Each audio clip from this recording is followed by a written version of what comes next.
Bonjour à tous, nous sommes le mardi 21 juillet, il est 8h53, les marchés vont ouvrir dans 7 minutes. Des marchés qui vont ouvrir en nette hausse, autour de 1%. Le CAC est actuellement à 5129 points, le DAX 13198. Donc des marchés portés par l'annonce d'un accord entre les 27 pays membres de l'Union européenne, donc un plan de relance de 750 milliards. Alors certains qualifient cet accord d'historique. Donc c'est un peu limite quand même, hein. C'est pas, parce qu'on n'est pas plutôt sur un accord à minima, mais bon, le principal, c'est qu'un accord ait été trouvé, qu'une décision commune ait été trouvée, ce qui plaît au marché, qui continue de bien se comporter.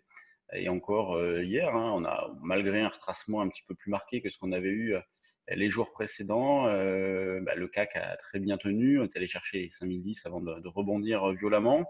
Et donc, une nouvelle fois, on a pu profiter de cette reprise-là avec des achats, pour le coup, bon, pas très bien réalisés. Moi, j'avais acheté, comme je vous disais, sur 5045. J'ai pas complété un cran en dessous, j'attendais. Puis, bon, voilà, la reprise a été violente. Donc, on a pu revendre notamment sur 5080, 85. J'ai même vendu à 93 ici, en milieu d'après-midi. Et donc, ce matin, gap à la hausse. Donc, une petite pression sur les vendeurs à découvert, sur ceux qui ont besoin d'acheter également. Donc des marchés toujours portés par l'espoir et donc on continue de travailler à l'achat. Sur des replis, le support proche c'est 5105-10. Donc c'est la zone que l'on va travailler en premier. Donc jusqu'à, on va dire, jusqu'à 5080, il n'y a absolument aucun problème. Même en dessous, hein, on ne pourrait pas considérer qu'il y a un gros problème. Mais bon, par contre, 5140, on deviendrait un petit peu plus méfiant, surtout si c'est dans l'après-midi en fin de séance. En tout cas, moi, je suis d'ores et déjà placé sur cette zone de 5105-10. Puis si ça passe, on essaiera d'aller chercher 35-40. Sur le DAX, hier, le niveau d'achat a très très bien fonctionné, puisque c'était 12 803 que nous proposions à l'achat. Donc ça a été quasiment le plus bas, derrière énorme reprise. Donc bon, sur cette reprise-là, on a fait le job, hein. On a allégé, on a liquidé, et puis on recommence ce matin un cran dessus. Donc c'est sûr pas évident de reprendre des positions quand les marchés ouvrent comme ça en forte hausse. Bon, 13 120, 13 080, 13 120, c'est la zone support importante proche. On va surveiller aussi la volatilité, l'évolution de la volatilité qui devrait diminuer un petit peu avec voilà, des tensions qui vont s'apaiser un petit peu. Donc une vol qui va rebaisser. On était autour de 25 ces derniers jours, peut-être qu'on va tomber vers 23. Donc moi je vais continuer de dérouler mon plan, hein, à savoir des ventes de call spread. Donc je m'appuie sur des calls achetés précédemment pour en vendre d'autres à la monnaie donc un peu plus chère avec une vol un peu plus importante et d'accompagner la hausse avec des achats de futurs. C'est ce que je fais depuis des semaines, hein, donc même depuis plusieurs échéances, et ça marche très très bien. Donc on a une volatilité implicite qui diminue un petit peu, une volatilité intraday qui reste sympa, donc un marché qui reste agréable à travailler. Sur le fond, bon, il y a pas de changement, hein, toujours les mêmes sources de préoccupation, toujours les mêmes espoirs. Quoi d'autre que les actions pour placer son argent, hein, c'est un peu ce qui drive aussi les marchés, en plus des banques centrales, hein, c'est ce qui explique la hausse. Donc, faute de mieux, eh bien, l'argent va sur les marchés. Donc, c'est ce qui explique la bonne tenue, malgré, comme je le répète depuis plusieurs jours, les nombreuses sources de préoccupation. Pendant ce temps-là, l'eurodoll, lui, ne fait pas grand-chose. Donc, il n'a pas tellement profité donc, des annonces faites ces dernières heures.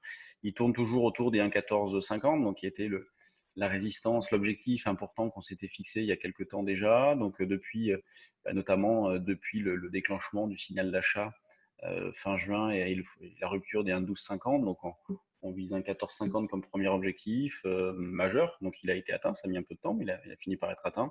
Et depuis, on tourne autour. Hier, c'est pareil. On a pu acheter sur le repli, puisqu'on avait proposé un achat sur un 14,10-20 qui a été fait donc en fin de journée. Donc, on a pu profiter de la reprise. Et on va dérouler ce même plan, à savoir achat sur repli, la même zone, un 14,10-20. On reprend la même zone de support. Et puis, si ça passe, on rejouera les derniers plus hauts, donc cette zone d'un 14,60-70 pour affiner un petit peu. Sur les actions, on notera hier aux États-Unis la forte hausse de Amazon, donc qui a profité de leur relèvement de recommandations, notamment chez Goldman Sachs, qui se fixe comme objectif de prix 3008 $, 3800 $. Jeffries, c'est pareil, donc target price 3800 $, et Amazon a terminé en hausse de 8%. En Europe et donc en France notamment, on va regarder, donc on a les chiffres de Cellnex ce matin qui sont pas mal d'ailleurs. Belle configuration graphique de Cellnex, je regardais tout à l'heure, c'est propre. Ensuite, on a LVMH qui sera en passe de racheter un hôtel à Capri. On a les chiffres de Sartorius Stedim, ceux de Rémy Cointreau aussi. D'ailleurs, je crois que le patron était invité à BFM ce matin. Donc, bon, bah, de la spéculation toujours sur les mid et small, une volatilité assez importante. Sur les valeurs du CAC, des divergences qui restent fortes, avec des grosses pondérations qui sont très recherchées, comme Accor, comme Air Liquide, enfin comme Accor, comme Air Liquide, comme LVMH, donc toujours les mêmes dossiers, puis d'autres qui patinent un peu plus, Vinci, Total, donc bon, il faut aller sur les valeurs qui surperforment, il faut profiter de petits retracements pour acheter des valeurs qui surperforment, il faut profiter de retracements aussi pour acheter des calls, comme la volatilité va baisser, c'est quelque chose que on va y réfléchir et puis on va le proposer sur le trade du jour CAC. Allez, je vous laisse, donc ouverture des marchés dans une minute. Je fais ce point bourse plus tôt car nous sommes en stage, deuxième jour du stage futur, donc ça va être notre méthode d'intervention après avoir vu les règles du jeu et le fonctionnement du futur hier. Et donc demain, ça sera la journée de trading en espérant qu'on ait une belle volatilité. Donc demain, pas de point bourse, j'aurai pas le temps et donc je vous retrouve jeudi. Allez, salut tout le monde.